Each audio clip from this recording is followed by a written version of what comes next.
Today 24.in में मैं चंद्रकांत मिश्रा एक बार आपका फिर से स्वागत करता हूं। आप बिहार की राजनीति में देख रहे थे कि क्या उथल पुथल हुआ है, कांटे की टक्कर हो रही थी और होते होते फिर वन साइडेड मैच होते चला गया। भाजपा कार्यालय में मैं उपस्थित हूं। प्रदेश प्रवक्ता हैं अखिलेश सिंह जी हमारे साथ में उपस्थित हैं। आइए जानते हैं इनसे कुछ बातें। जी सर नमस्कार, स्वागत है आपका टुडे 24.in। जी धन्यवाद। सर ये बताइए कि ये जो जीत है ऐसा माना जा रहा है कि ये आधी आबादी की जीत है, आधी जो महिलाएं थी उन लोगों ने बाद में वोट करके जिताया है, ऐसा सही है? देखिए, मैं निश्चित रूप से कहूँगा कि बिहार की जो आधी आबादी है, हमारी मातृशक्ति है, उसका इस जीत में बहुत बड़ा रोल है और इसलिए मैं उनको धन्यवाद भी देना चाहूँगा। लेकिन ये बात इसके साथ साथ और भी जोड़ लीजिए कि बिहार के अंदर जो सामान्य वर्ग है, जो गरीब वर्ग है, जो ज़रूरतमंद वर्ग है और उसके सुख दुख के साथ जुड़े रहने का परिणाम रहा कि वह वर्ग भी हमारे साथ जुड़ करके हमको वोट करने का काम किया है और सबको धन्यवाद है। सबों ने वोट किया है, ऐसा कोई वर्ग नहीं है जिसने हमें मतदान नहीं किया है, जिसने हमें वोट नहीं दिया है और इसलिए बिहार की पूरी जनता को धन्यवाद है। और साथ ही साथ अब चुनाव खत्म हो गए हैं और इसलिए मैं कहना चाहूँगा कि वो सारी बातें समाप्त हो गई। बिहार की 12 करोड़ जनता एनडीए की है, बिहार की 12 करोड़ जनता इस नई सरकार की होगी और सबके सेवा और सबके के लिए काम करने का काम हमारी सरकार करेगी। सर भाजपा की अगर बात की जाए तो पटना साहिब, कुम्हरार या बांकीपुर जीत गए हैं आप। दानापुर से रीतलाल यादव आ गए, वो एक लूज हो गया लगता है जैसे सीट है।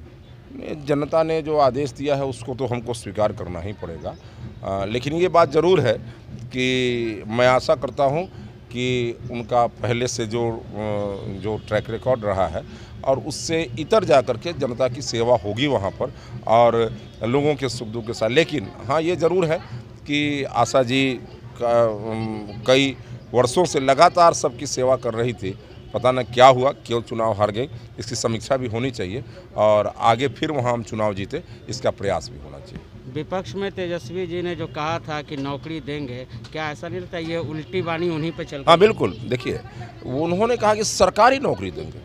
हम पूछते रहे क्या प्लान है आपके पास, कैसे सरकारी नौकरी दीजिएगा, कहाँ से पैसा आएगा आपके पास?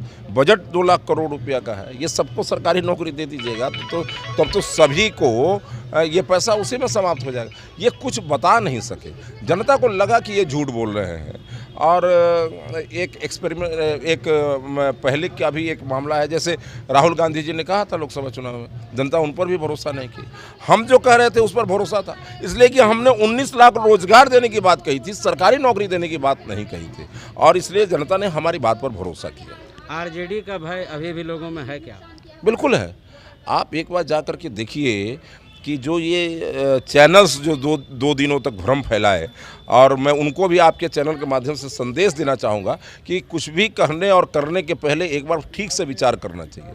और एक इतना बड़ा वर्ग मतदाताओं का जिनको ये दिग्भ्रमित करते रहे, और इसलिए मैं आपको कह रहा हूँ कि इन 2 दिनों के अंदर बिहार के लोग जिस प्रकार से भयभीत थे, कल रात से सुकून महसूस कर रहे हैं और उनके मन में लगा कि नहीं, अब शायद बिहार के दिन में वो दिन नहीं वापस आएंगे जिस दिन में बच्चे अगर स्कूल जाते थे तो वापस आएंगे कि नहीं आएंगे, इसका कोई ठीक नहीं था। डॉक्टर क्लिनिक जाने में भयभीत होते थे, कोई भी व्यक्ति बाहर निकलता था तो परिवार वाले चिंतित रहते थे कि पता ना हमारा घर का ये व्यक्ति वापस आएगा कि नहीं आएगा। और इसलिए बिहार की जनता आज सुकून में है, बिहार की जनता आज चैन में है और बिहार की जनता ये समझ रही है कि अगले 5 साल तक कानून का ही राज रहेगा।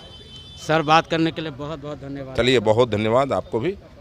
तो आपने देखा कि प्रदेश प्रवक्ता हैं अखिलेश सिंह ने किस तरह से बयानबाजी की और उन्होंने बिल्कुल ही सहर्ष रूप से स्वीकार किया कि दानापुर की सीट अगर उनकी छूटी है तो उसमें कहीं ना कहीं कुछ कमी होगी, उसको हम लोग देखेंगे और जानेंगे कि कहाँ पे कमी रह गई।